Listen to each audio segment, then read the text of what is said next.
So obviously we were talking about how property and the prop tech industry and everything else, but what I love about My Property Group and what we're trying to move on to is the fact that it's not just about property, is that it's a business tech-led industry that also needs for its partners and clients huge amounts of other parts, which is why we found Flair.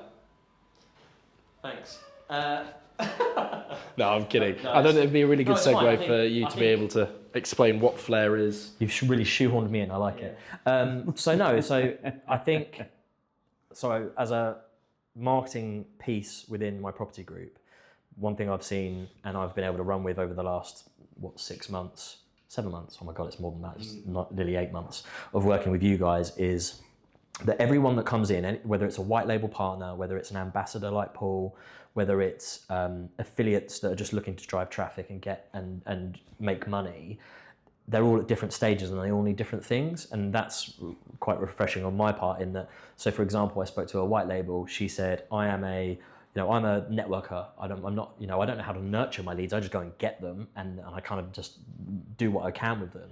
So we're able to fit into her piece of the puzzle and say, right, okay, well, all those leads that you've got, let's put them into a sales funnel. And then let's look at it from a CRM perspective. Let's look at it what content are you sending these people? How are you interacting with them on a weekly, a monthly basis?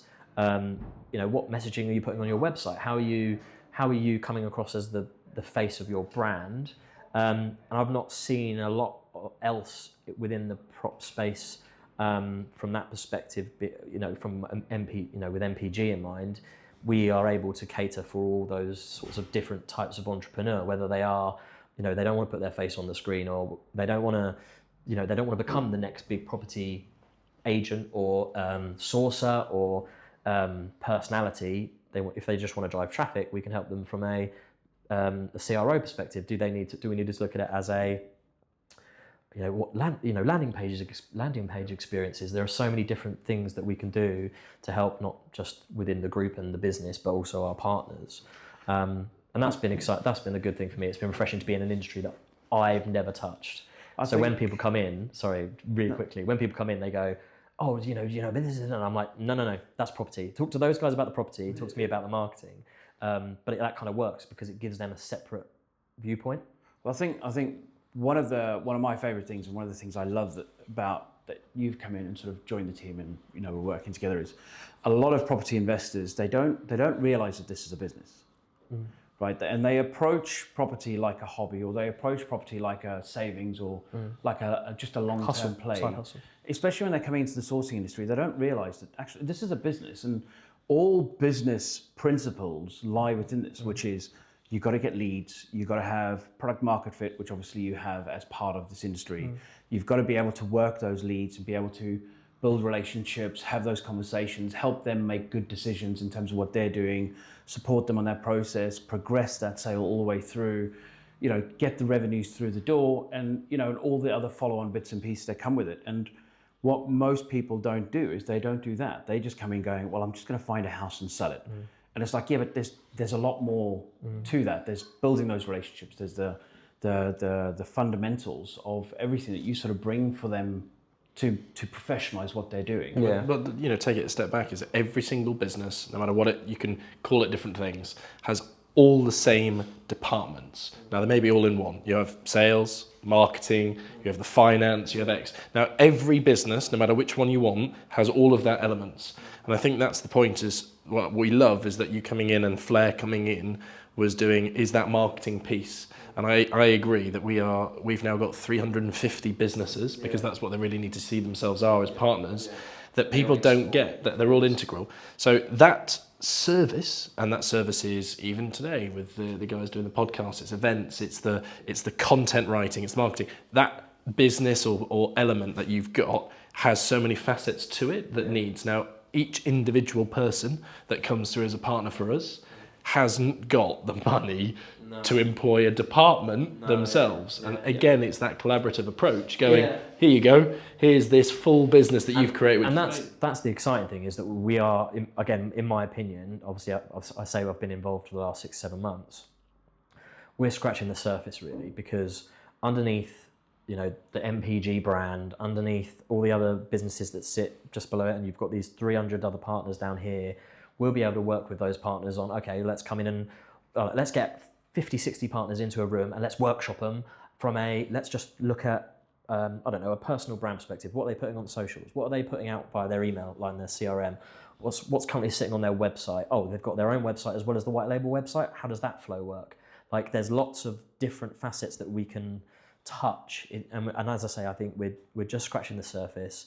I think as my team grows, and as you say, we've got 2 guys here filming on a contractual basis, there are people coming into Flair. Flair is growing as an agency with more full-time staff, supported by MPG, and that us coming together enables that.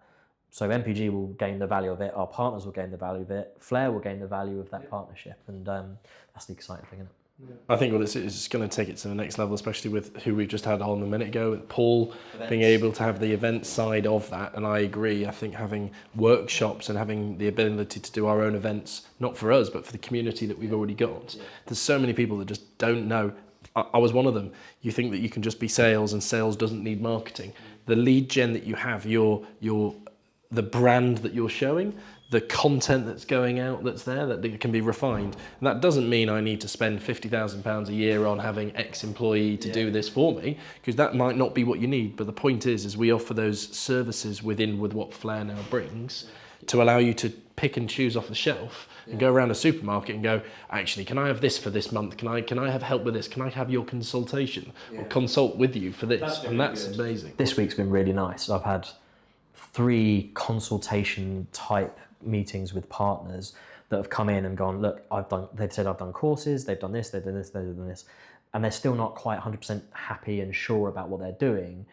And I think, what's his name? I'm really sorry, I've forgotten his name. But anyway, he came in and he's doing everything right. He just needs to continue. Yeah. You know, it's like he almost came in as a bit of a sense check. Am I doing everything right? And he was. He's putting out clear content. He's giving people value. He's sharing his story and his origin and where he's come from, and now what he's doing within the property space. Yeah. From a content perspective and what he's putting out, absolutely fine. It was like, okay, well, you know, what are you doing post content? Like, once you've got a couple of email addresses, what are you doing then? It was guiding him on that part. So they're all coming in at different stages in the journey, and sometimes it's just a bit of reassurance. They are new businesses at the end of the day. A lot of our partners, not all of them, a lot of our partners are new businesses that are coming into the prop space with very little, they're coming from a hobby. They're coming from I want to try this and see if I can make it work. So, like the chap I was talking to this week, do I need an expensive website? Do I need to spend a load of money on, headshots? Like, I was like, no, start from scratch. Like, build your personal brand first and grow it locally. And like, for example, he really wants to niche down into Derby. He wants to be the person to go to for investment in Derby. And he put a load of time in. He'd spent like 4 or 5 weekends up there just to really feel the space and what's going on within the area. And then he was like, but I don't really know what to do with this information. And I was like, right, lead magnets, content, blogs, landing pages, the content that you're putting out on socials, like, it all needs to flow together. And you can, although he had all this knowledge, didn't really know where to send it. So that was really great. And I think that those sorts of consultations, we did a workshop here the other day, literally just about marketing without any budget at all. What can you do with nothing? No spend, what can you do? And that's kind of where a lot of these white label partners are. They just want to start, they just want to begin. And that, for me, is the fun stuff. Well, I think that's what we've noticed is already by having Flair and yourself come into within the MPG group, not knowing about property doesn't matter, because these people are going about property, getting the tech that we've now got, all the sites and all the tools to hand, and aren't doing anything. Because they've got no understanding of, they need the leads, they need to market themselves out. They can find it once the investor or the property comes to them, because their sales, most of them are sellers or salespeople. Yeah. But realizing that you need marketing to be able to have people to then sell to. Totally different skill set. I mean, I think this is what people don't understand is they don't realize the difference between marketing and sales. Mm. Yep. So I'm a sales guy, right? So obviously I'm engineer training, ended up going into the sales space, did a ton of sales, like you, a lot of sales, and it was great. But once you've got somebody at the table, it's one thing, but getting somebody to the table as a starting point, because what you find, and what I certainly found, is you burn through your contact book relatively quickly if you're active and you're pushing, and it's not long before you're going, okay, now what? Like, now where? oh, you need to go networking. It's like, oh, don't. Yeah. So how do you get people to you? How do you get people interested in you? And more importantly, which for me is the most fascinating piece, which it took a long time for me to even grasp, and I still don't fully get it, is how do you build a relationship with somebody who's never met you? Yeah. So by the time they finally get on a call with you, they see you feel like as they the know you. expert. They have that relationship. They have all of that, where it's all based on, you know, the content you're putting out, the emails you're sending, the messages that are going out, and it's building that relationship on a one-to-many basis. So by the time you sit with them, they're like, oh, Rich, you're like, Yeah. cool. I've had someone call me and went, hi, this is da-da-da-da-da, and I went, sorry, no idea who you are. But they'd seen, not necessarily my socials, but they'd seen what we'd been putting out. They'd seen the content that I'd been sharing with my clients, and they followed one of my clients, and they just get to know the work. Like, they'll get to know the work that these guys are doing behind the camera, and because they see it all happening. I think what people don't get, and this is what I think that's why people need Flair and to actually have a consultation and understand it. What's the end goal? The end goal of having that marketing is to reduce the time you need to talk to someone, for them to understand you know what you're talking about, the trust element of it, for sales, because then it reduces your time of needing to sell to someone. This is what you're basically saying, is saying someone's come to you already pre-vetted because they have gone through it. They're pre-sold, right? You've got the credibility set up. And we talked about that a minute ago, credibility. The sites, the tech, the content that Flair is helping him do, it's that social proofing of it. Having that for everybody that comes through, Flair and with MPG, with the tech, Flair with the marketing, the sales team, that's how that full ecosystem now together is coming together. That's what I love about it. Yeah, I mean, I'm excited. So obviously, you know, I was watching a podcast the other day where serial entrepreneurs, but he's talking about the 3 different phases in a business, where you've got the initial, where you're trying to find the product market fit. Then you've got the second phase, where you're basically trying to build the team and start to scale. Then you've got the third phase, which is all about getting your C-suite in place to be able to professionalize that. And he says, and once you finish the third phase, you're back to creating more products to be able to plug in, to be able to move up again. And it was fascinating to listen to that, and, you know, realizing how far we've come on the journey, and, you know, bringing Flair in, at how that sort of bolts into that so beautifully, where we're going from, like, we've got the product market fit, we know it works, right? The product works. Ultimately, you know, we've got 386 partners last time I checked today. We've just lined up another 2,000 through strategic partnerships from brand ambassadors, which again is really exciting. And people want to be part of it. And you've got really big brands, they want to be part of it. So the fit's there, right? And now it's a case of, okay, well, we're in the midst of the scaling journey, which is always tenuous and exciting and challenging and fun. But, you know, seeing how that all sort of comes together off the base of these, you know, basically building those relationships. Yeah, and ours is built over time, right? Like, again, it feels like 4 or 5 years ago, because I work with you guys so, like, on a regular basis, but 4 or 5. A couple of months ago, it was a first conversation with Rich. I think Kerry had referred me to you, and you would like come in and have a chat with us. That feels like so long ago in your really small office in a Regis, when actually it was only 7 months ago. Like, that's mental that has. We've been on holiday together. Do you know what I mean? Like, in that space of time, like, it's like how has it got from here to here? But that's based on me understanding what your guys' strengths are. Like, I know if I need this, I'm going to go to Rich. If I need this, I'm going to go to Tom. And I'm sure you feel that way about me. Like, if there's a piece of operational or marketing or sales piece or account management piece that you feel like can help with, you're pulling me in at the right time to have that conversation. I think that's the fun bit, isn't it? Is how that works, and that leverage conversation. It's, again, we're getting to the point where the business is growing to the point where it almost has its departments, its facets, which is how we've almost, you know, decided to go off on our own tangents, because that's where we fit, and there's space there for others, you see, to then come through, because you can't grow unless you are taking on those people, because there are so many hours of the day, there's only so much you can do. I have, like, not a single CEO or founder can say that they did the whole business, and if they did, it's not a very good business, because it's on them. It's a personal business, not on a business that can be built. If they die, someone else can come into it. It's not a business. It's there. If it's all reliant on the owner to do that bit of work, it's a job. If we think about it, you know, your job as an owner is to slowly but surely elevate yourself, where you are releasing more and more hats to the other people around you and leveraging their skills, their strengths, what they're good at, which is, I mean, it's exactly what this is, right? You are far better than, to be honest, anyone I think I've met in terms of how you create those relationships with people before you've even met them. You know, I love it. Like, we're getting like so many new followers a day on Instagram. I mean, those Instagram accounts are what, 3 months old? Yeah, not long. Yeah. And we got like 2,000, 3,000. And I'm going like, and I'm getting messages from these people going, hey, Rich, been seeing your content. You know, I bumped into a guy on the train. He's like, oh, I've been seeing your stuff.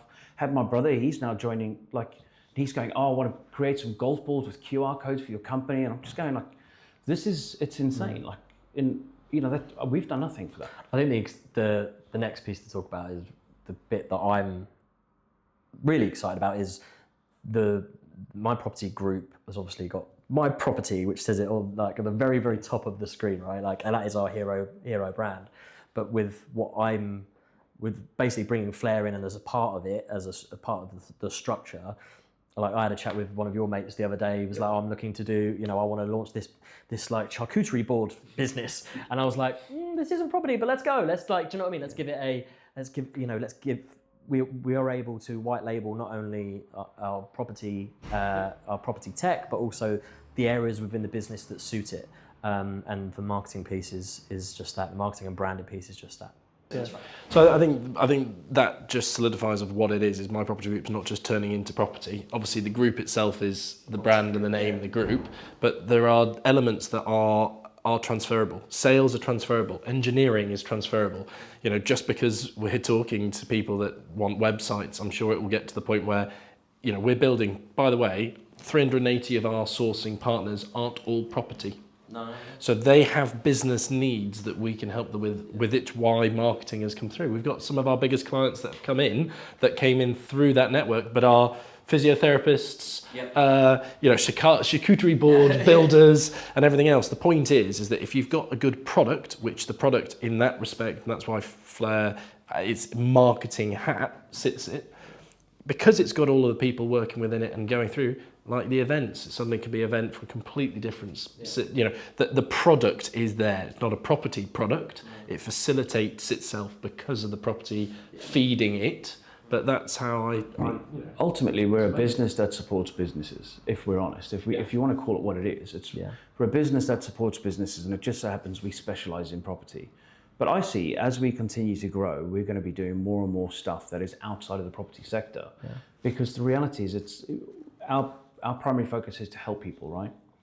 And in the most part, it's making property achievable and accessible for all, 100%, and that we'll continue to do. But in the same breath, if we got someone we know and we care about and they want help with something, and we have it within our wheelhouse, I see no reason why we wouldn't.